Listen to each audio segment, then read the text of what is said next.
Yeah, I think the stretch is good. The rhythm has been a lot of games, obviously, battle through enough on the injury front, but I'll give the guys credit. We just got off the ice, and there's an excitement about being to the rink every single day. There's a love and passion for each other, and that keeps growing. Open it up for some questions. If you guys have a question, raise your hand or indicate somehow. Don Westfall. Coach, I'll be the guinea pig to ask the dangerous question right off the top. How do you guard against a level of any side of complacency this year? Again, looking at the standings, human nature from a fan perspective might be to look at this one. It's like, oh, we're home. We're on a good run here. We should have this one. And you and I both know it's not quite that easy, but how do you guard that within the team as far as stuff you do in practice or stuff that maybe tips off your hand that you might be sensing a little concern in that area? Yeah, you're always. I think your house is built on sand a bit, so you're always a little worried about where it's eroding and what it looks like. I think our guys have responded with practice hard. There's a little bit of rest that you got to catch in, but at the same time, you want to make sure they stay sharp and focused. You've got school, finals, the whole deal going on. So,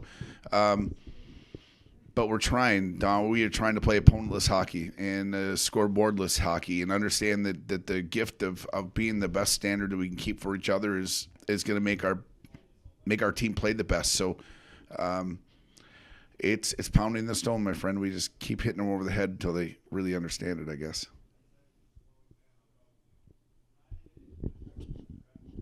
Tristan Lemire seems faster the last couple of weeks, and he gets Player of the Week, rewarded with a couple of goals on the road. Is it that he is just thinking the game a little bit faster right now, or what's clicking for him?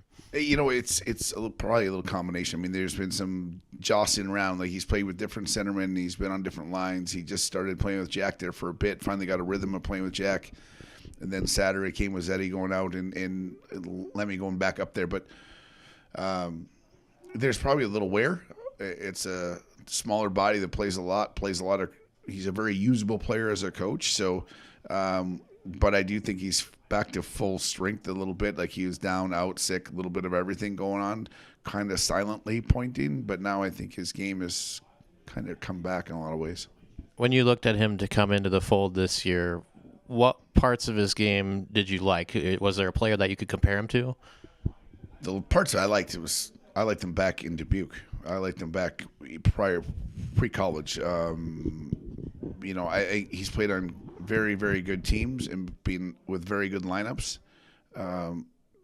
Was looking for situations that could maybe exploit the offense that he has in his game and his complete game.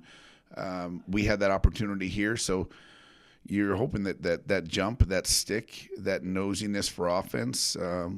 He's got is an excitable player to coach every day. Matt Dean. Yeah. Hey, Luke. Just kind of following up on that, like we talked last week about Tristan and a couple of the other guys that you brought in as transfers. You've mentioned going back and looking at the video of them from their juniors career. Is that typically like your first touch point where you guys want to go back and look at what types of players these guys were earlier in their career? Because you've had several that have come in that have college hockey experience, but have been maybe third or fourth line guys in other teams. So how much do you weight like the recent college performance and go back to a little earlier in their career when you're trying to think about how it's going to translate to them becoming Mavericks? Oh boy, I think it's a lot to unpack. There's the reason we like to go back that far. A lot of those guys were premium players on their teams at that level, and were having opportunities to be premier players at that level on their teams respectively. So they were getting probably moments and minutes and situations that we were kind of looking for that to be the case here. And then everyone in hockey's got a catalog of players. You go to a game, I get that he's committed to X, Y, Z, wherever, but you're still writing reports on players to making sure if that player became available, like these would be. So we definitely have a list of guys, a hit list that's out there that if that's the page that gets turned, that we would have very high interest in because of past, and that is our job. I think our job is to track and trend players where they came from and where they're going to. back to Don. I'm going to sneak in one more on Tristan. I went back a year ago at this time and looked, and you had 5 guys with 5 goals leading your team last year. Now, we knew of Grohl and Isley, Moravik. Pitlick came in, highly heralded. He had 5 as well. Here's a guy in Tristan Lemire who's already got 8, so he's surpassed all of them at this point. Obviously, he comes in with a winning pedigree, but are you surprised with how fast he's been able to acclimate and get involved on the offensive side of the game for you? I think that's how hungry he was, Don, too. Like he was starving for an opportunity. Like he's been and there's the other part. I think that maybe I love the 8-goal part. I guess that caught me off guard when you just said the 5s with 5 goals. The one part I would tell you about Tristan, though, I think he brings great team value. So not only is he a happy camper around here because he gets to dig in and play and be a big part of what we do here, and all the situations he gets used in are different than he's probably been in the past teams he's been on. But that is the direction that he wants his career to launch into, and those are parts. If you don't show that in college, then it's really hard to convince a pro guy that this is what you're going to be as a pro. But oh, by the way, I've never done it in college. So he's grinding. Like for DC at Denver, like he was a bottom 6 guy. At Western, he was a middle 6 guy. They won both places. Here he's playing top 6, and he just kept climbing and gotten better and better. And I think those are kind of all adding up. He's had fantastic coaches, which have helped him along the way. Mitch Vosberg.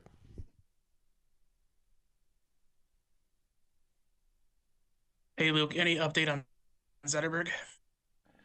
He skated yesterday. He skated today. Lower body, orange yet, meaning he's not full go.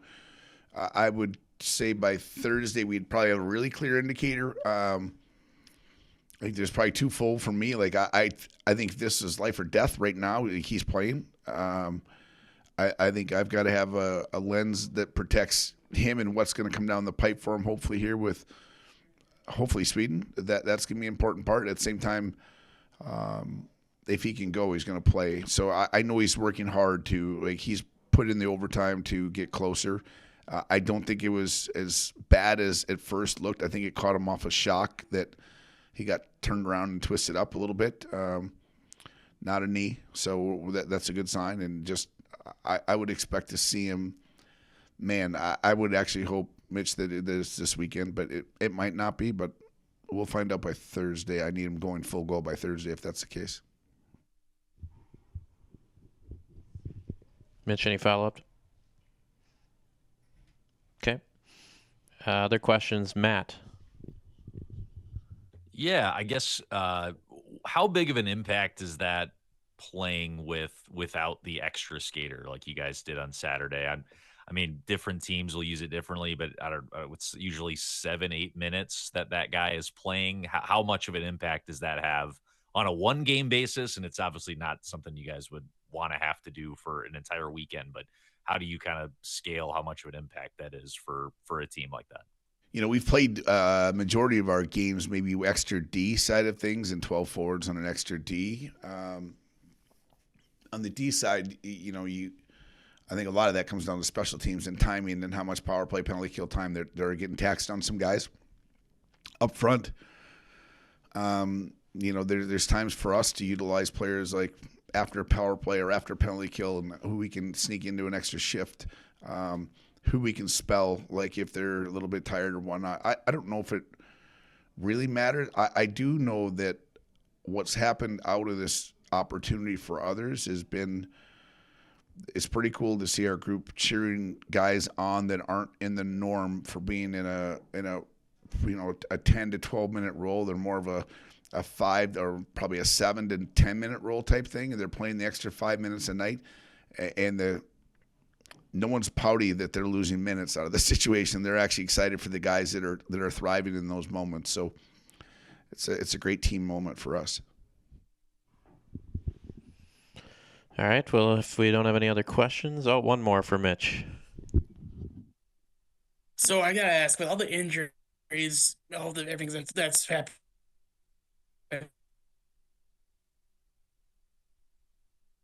do you feel like the team can mask kind of some of the injury?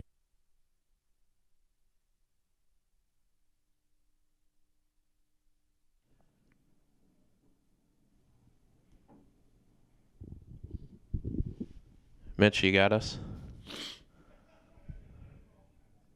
Yeah, my internet's acting up.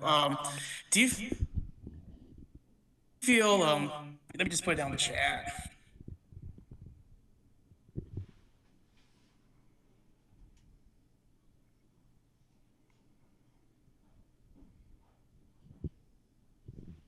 All right, we'll try it via chat here for just a second. Apologies for the delay. Do you believe the team chemistry is helping some of the injury issues?